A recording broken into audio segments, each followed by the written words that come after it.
Covoiturage et musique religieuse. Faut-il éteindre son poste? Bonjour, je suis Anne Nagas, la fondatrice d'Apprendre les bonnes manières. Cette vidéo appartient à la catégorie Attention, ça va être catho. Bien, voici un problème de ma vie privée. Donc, lorsque je suis en voiture avec mes deux enfants, moins de 3 ans, nous écoutons de la musique religieuse, entre autres Glorious par exemple. C'est de la pop rock catholique. Bon, super. Et donc il y a un temps de louange là-dessus. Super. Bon. Mais lorsque je prends des covoitureurs, ce qui est très rare, parce qu'avec 2 enfants de moins de 3 ans, être ponctuel et s'engager sur avec quelqu'un, bon, c'est délicat, c'est difficile, mais ça arrive.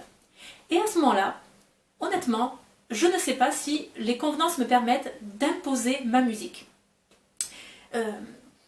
Alors, est-ce que ce serait jugé comme de l'évangélisation, du prosélytisme, peut-être aussi est-ce qu'il y a cette crainte d'une mauvaise évaluation sur le site de covoiturage?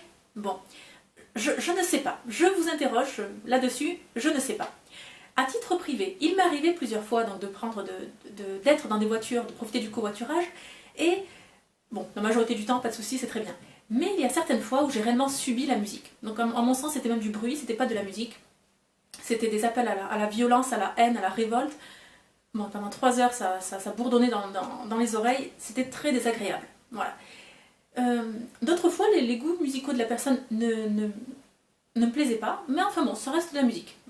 Ok. Certains d'entre vous vont me dire, oui, mais qui êtes-vous pour dire si c'est de la musique ou pas? Bon. Là, oui, je fais une petite parenthèse. À l'université, j'ai assisté à un cours, à un séminaire de 2 jours passionnant sur la philosophie de l'art. Et donc, il était dit, la musique est considérée comme la mère des arts parce que c'est un art invisible. Bon, on peut contester ou pas, mais en tout cas. Et qu'est-ce que l'art? Il y a plusieurs définitions, mais donc la définition à laquelle je me raccroche, celle que je partage, est la suivante. L'art est une porte d'accès au divin. Voilà, l'art nous permet de rentrer dans un autre monde.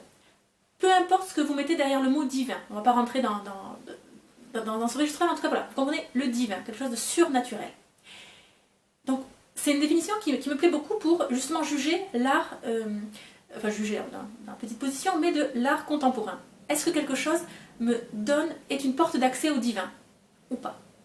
Bien. Et donc, à mon sens, une bande de son rythmée sur laquelle il y a des appels à la violence ou à la haine, non, ce n'est pas de la musique, c'est pas un appel au divin.